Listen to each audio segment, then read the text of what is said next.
نماز تو پڑھنی ہی پڑھنی ہے, وہ تو اسلام کا حکم ہے نا بھائی. نماز کے علاوہ بھی بہت سارے احکام ہیں. تیسرا حکم اسلام نے کیا دیا؟ توحید کے بعد نماز, نماز کے بعد زکات. وہ سچ کی بات کو میں بھی کنٹینیو لے کے چلوں گا, لیکن میں نے کہا یہ پہلے میں ترتیب سے چلوں تو زیادہ اچھا ہے نا, اس سے آپ کو یاد رہ جائیں گی باتیں. بغیر ترتیب گچ پچ کر کے بتاؤں گا تو یاد بھی رہیں گی باتیں.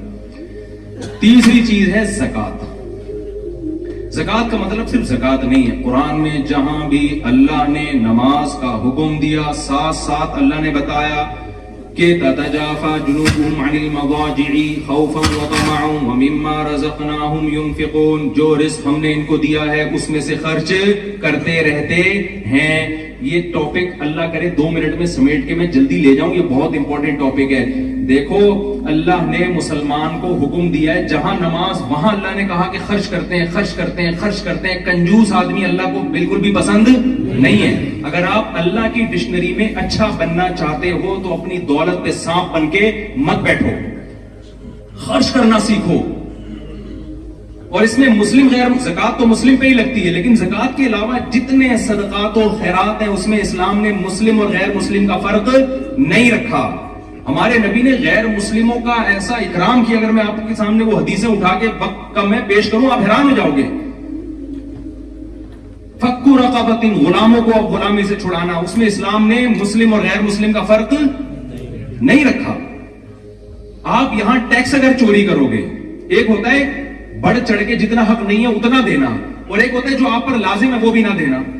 یہ تو الٹا ہو گیا نا بھائی. ایک آدمی اگر حق بیان نہیں کر سکتا, پہلا درجہ کیا حق بیان کرے, دوسرا درجہ کیا حق نہیں بیان کر سکتا تو غلط بیانی بھی نہ کرے, چپ کر کے بیٹھا رہے, یہ بھی قابل معافی ہے نا.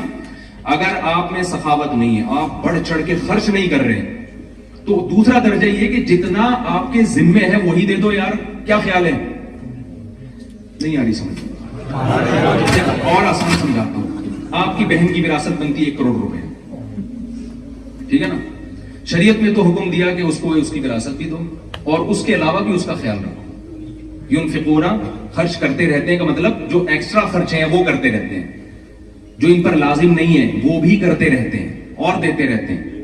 لیکن آپ میں اتنی سخاوت نہیں ہے تو ہم کیا کہیں گے, بھائی جو بنتا ہے وہ تو دے دینا. ارے آپ کسی کے گھر قرضہ لینے کے لیے گئے, اس نے آپ کو گھر میں بٹھایا, آپ کہیں بھائی تیرے اوپر چائے بنتی تو نہیں ہے لیکن پلا دے گا تو خوشی ہوگی. اس کی سخاوت کا تقاضا یار اتنا تو خیال کرو, بندے آیا تمہارے گھر میں پانی کا چائے کا پوچھ لو, یہ ہے نا. وہ پھر بھی نہیں پوچھتا تو آپ کہے گا چل تو چائے نہیں پلا رہا, میرے پیسے تو دے دے یار جو تو لے کے بیٹھا ہوا ہے. ہمارے ہاں کیا ہو رہا ہے, مسلمان کا امیج دنیا میں بہت خراب ہو رہا ہے. مسلمان سخی, ملیشیا میں جو اسلام پھیلا ہے صحابہ کی سخاوتوں سے پھیلا ہے, وہ ایسے خرچ کیا انہوں نے آ کے. اب کیا ہو رہا ہے, اسلام رک رہا ہے مسلمان کے کنجوسی کی وجہ سے کہ جو اس پہ بنتا ہے وہ بھی نہیں دے رہا. مجھے بتاؤ ایک بات, جب آپ کسی ریاست میں رہتے ہیں تو ریاست سے آپ فائدے اٹھاتے ہیں نا, تو جب ریاست اس کے بدلے میں آپ سے ٹیکس لے رہی ہے, اس ٹیکس کو کھا جانا پی جانا یہ دنیا کے کسی مذہب میں حلال ہو سکتا ہے؟ پاکستان میں تو لوگ کہتے ہیں یار ہم سے گورنمنٹ ٹیکس لیتی ہے, دیتی نہیں ہے. وہ ایک الگ بحث ہے کہ ایسا ہوتا ہے کہ نہیں ہوتا, میں اس میں نہیں پڑھتا, میں نے واپس بھی جانا ہے عزت کے ساتھ. لیکن یہاں تو یہ مسئلہ, یہاں تو ہر آدمی کی زبان پہ یار ٹیکس لیتی ہے, ٹھیک ہے بہت ٹیکس لیتی ہے, لیکن مفتی صاحب خرچ بھی, یہ سب کہتے ہیں یار خرچ بھی کرتی ہے, خرچ بھی کرتی ہے. تو آپ فائدے اٹھا رہے ہیں پورے پورے, اور جب دینے کی باری آتی ہے ڈنڈی مار رہے ہیں. تو آپ اچھے انسان ہیں اللہ کی ڈکشنری میں یا برے انسان ہوں گے؟ آپ برے ہوں گے. آج سے اس جرم سے توبہ کرو. اب توبہ کا لفظ منہ سے نہیں نکل رہا آپ کو دینے والا ہونا چاہیے. یہاں غیر مسلم کہے یار جب سے مسلمان ہمارے ملک میں آئے ہیں بھائی ہمارے تو غریبوں کی غربت ختم ہو گئی بھائی. وہ یہ نہ کہ انہوں نے تو ہمارا بھی خون چوسنا, ہمارا الٹا خون چوسنا شروع کر دیا. غلط ہو رہا ہے نا میرے بھائی. اور یہ پتہ ہے کنجوسی کیوں آتی ہے؟ جب آخرت پر ایمان نہیں ہوتا, جب انسان سمجھتا ہے میں اپنی محنت سے کماتا ہوں. نبی صلی اللہ علیہ وسلم نے فرمایا جو سخی آدمی ہے قریب من اللہ, اللہ کے بھی. مجھے اس حدیث کو پڑھنے میں اتنا مزہ آتا ہے, اتنا مزہ آتا ہے کہ میں اپنے جذبات پہ کنٹرول کرتا ہوں. پیغمبر صلی اللہ علیہ وسلم کی جو زبان سے نکلے ہوئے الفاظ ہیں نا, وہ الفاظ ہی بڑے مزے کے ہوتے ہیں. آپ صلی اللہ علیہ وسلم نے فرمایا جو سخی ہے قریب من اللہ، اللہ کے بھی قریب، اللہ کو پسند ہوتا ہے، خرچ کرتا ہے، کھلاتا ہے. قریب من الجنہ، اور جنت کے بھی قریب. بعید قریب من الناس، لوگوں کے بھی قریب. لوگ بھی کہتے ہیں یار بندہ کھلانے والا ہے. قریب من الناس، لوگوں کی بھی کیا ہوتا ہے؟ دلوں پہ حکومت کرتا ہے. اور بعید من النار، جہنم سے دور، ایک چیز سے دور ہوتا ہے. اور اس کے الٹ بخیل کے بارے میں آپ صلی اللہ علیہ وسلم نے فرمایا بعید من اللہ، جو پیسہ بچا کے بیٹھا ہے، بس نہ ٹیکس دے رہا ہے، کام پورا کر نہیں رہا، گھسوٹنے میں لگا ہوا ہے بس وہ، ٹھیک ہے نا.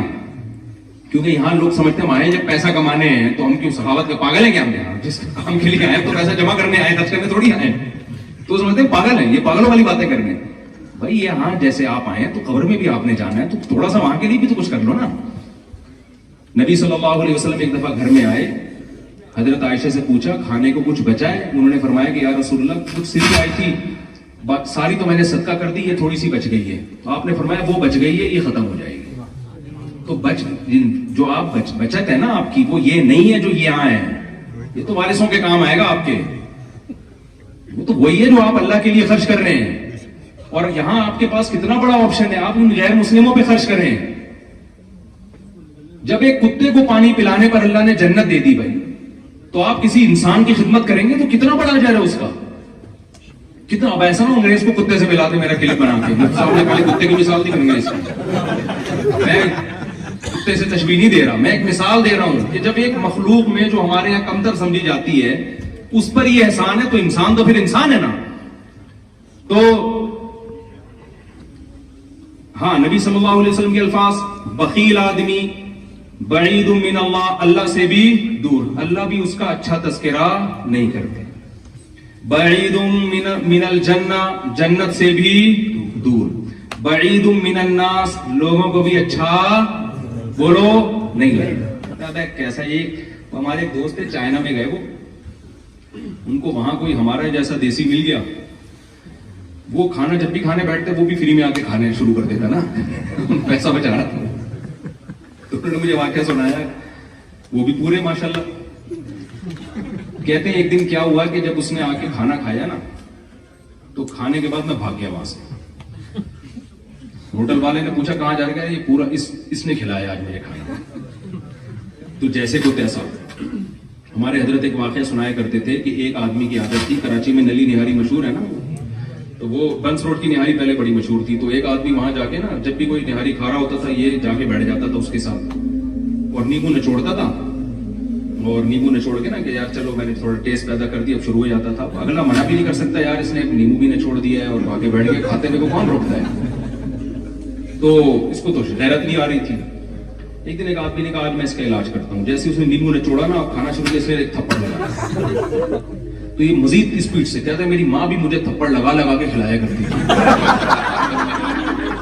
تو یہ واقعہ تو ایک لطیفہ ہے، چٹکلا ہے، لیکن جب آپ دوسرے کے مال پہ نظر رکھیں گے، دوسرے کے پیسوں پہ نظر رکھیں گے، یہاں سے گھسیٹ لوں، یہاں سے گھسیٹ لوں، یہاں سے ٹیکس بچا لوں. مولانا اشرف علی تھانوی رحمۃ اللہ علیہ کا واقعہ ہے. انگریز گورنمنٹ تھی اور بڑے ظالمانہ طریقے سے بر صغیر پر قبضہ کیا انہوں نے. تو کیا ہوا، اور پھر بہت سارے ڈیوز تھے انگریزوں کے اوپر مسلمانوں کے. تو کیا ہوا کہ ایک بغیر ٹکٹ کے لفافہ آ گیا. انہوں نے ڈاک سے ٹکٹ خرید کے منگوایا، چپکایا. کسی نے کہا تھا کہ غیر مسلم کنٹری ہے اور ان کے تو ہم پر ویسے ہی بہت انہوں نے ہمارا وسائل پہ قبضہ کیا ہے، تو آپ اتنا ایک ٹکٹ گورنمنٹ کا اتنا نقصان برداشت نہیں کر رہے. انہوں نے کہا ان غیر اخلاقی حرکتوں سے انسان کو لوٹ کھسوٹ کی عادت بڑھتی ہے. تو میں اس کو جائز، جب ریاست ہے جو جیسی مرضی ہے بھائی، جب لا ہے اس کا قانون ہے کہ بغیر ٹکٹ سفر نہیں کرنا آپ نے، اور ڈاک کا نظام تھا اس پہ ٹکٹ کے بغیر، تو یہ اس لا کو ہم نے کیا کرنا ہے؟ فالو کرنا ہے. اور ہمارے یہاں بعض لوگوں کا کانسیپٹ یہ ہے کہ ابے یہ تو سب کچھ حلال ہے. وہاں آ کے کہتے ہیں چونکہ پی ٹی آئی کی حکومت تھی تو ان کا سب جے یو آئی والے کے لیے اور مسلم لیگ کے لیے وہ سب کچھ حلال ہے، اور جب جے یو آئی کی حکومت آئی تو پی ٹی آئی والوں کے لیے. سب کی بات نہیں کر رہا، لیکن یہ کانسیپٹ بھی ہے لوگوں کا. بھائی جب کوئی گورنمنٹ بن گئی، صحیح بخاری کی حدیث ہے کہ جب کوئی حکومت آ گئی ہے، یوسف علیہ السلام بتاؤ مسلم اسٹیٹ میں تھے یا غیر مسلم اسٹیٹ میں تھے؟ غیر مسلم اسٹیٹ میں تھے نا. تو تو غیر مسلم اسٹیٹ میں انہوں نے اس اسٹیٹ کی خدمت کی ہے, اس کی وجہ سے ان کو وہاں تک ترقی ملی ہے. اگر آپ غیر مسلم اسٹیٹ میں شدت پسندی سے کام لوگے, ان کے اگینسٹ چلو گے, تو اسلام زندہ نہیں ہوگا, اس سے آپ بدنام ہو جاؤ گے, اسلام بدنام ہوگا اس سے.